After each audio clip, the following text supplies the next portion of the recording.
आज ना माझ्या ताईने जेवायसाठी घरी बोलवलं होतं, तर आम्ही ना ते जेवायसाठी मग तिच्याकडे निघालो. रस्त्यामध्ये हे टावर मला दिसलं. मी आधी ना इथनं जायचे तर टावरकडे पाहत राहायचे. आज मला ते टावर खूप दिवसानंतर दिसलं. मग आम्ही ना ताईकडे पोचलो आणि पोचल्यानंतर मग वर जात असताना पाय एवढे दुखायला लागले ना, कारण ताईचा फ्लॅट हा 4थ्या मजल्यावर होता. मग कसं तरी खूप दम लागला होता कारण ताईच्या फ्लॅटला लिफ्ट पण नव्हती. मग आम्ही तसंच चढत गेलो. मग भाऊजींनी दार उघडलं. मग आतमध्ये गेलो तर ही आहे माझी ताई. ताईचा अर्धा स्वयंपाक झाला होता. ताई म्हणायला लागली, एवढा उशीर कसा काय केला गं, लवकर यायचं तर. तर मी सांगितलं निघता निघताच वेळ झाला म्हणून. मग ताईनं बासुंदी बनवली होती, भज्याचं पीठ काढून ठेवलं होतं, ही डाळ भाजी बनवली. आणि हे ताईचे मुलं आहे, लॅपटॉपवर काहीतरी काम चालू होतं त्यांचं.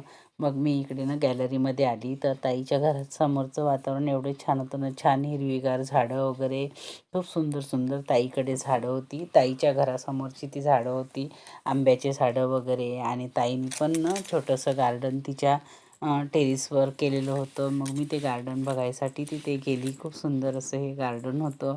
छान छान रंगीत फुलं त्याला लागलेले होते. ते पण मी म्हणजे अशी बघत होती. खूप छान आहे बघा, हे रेड कलरचे फुलं किती छान वाटतात ना. ताईला झाडं लावायचं खूपच शौक आहे. तर आणि भाऊजींनासुद्धा खूप शौक आहे झाडं लावायचं. पूर्ण त्यांनी ना गॅलरीमध्ये असे हे छोटे मोठे झाडं लावले. तर मी झाडं बघायसाठी या गॅलरीमध्ये आली. तर हा रस्ता आणि रस्त्यावरून वरती बघितलं तर खूप उंचावर असं ताईचं घर वाटते. मग ना हे बघा, हे आहे ना जेट प्लांट आहे. मला तर हे जेट प्लांटचं झाड ना खूपच आवडलं. खूप सुंदर असं जेट प्लांटचं झाड आहे हे, खूप वाढलं छान. आणि हे शेवंतीचे फुलं, त्याला छान छोटे छोटे शेवंतीचे फुलं लागले की छान त्याची स्मेल येत होती ना, खूपच सुंदर. मग मी ना हे शेवंतीचं एक फूल तोडलं आणि त्याची स्मेल घेऊन बघितली. मला तर त्याची स्मेल खूपच आवडत होती. मग आमचं जेवण वगैरे झालं आणि मग मी जायला निघाली. तर माझे मिस्टर बोललेत की एवढी मोठी बॅग घरून तर तू काहीच नव्हतं आणलं, मग एवढी बॅग कुठं काय घेऊन चालली. तर ताईने मला खूप खाऊ वगैरे मला दिला होता.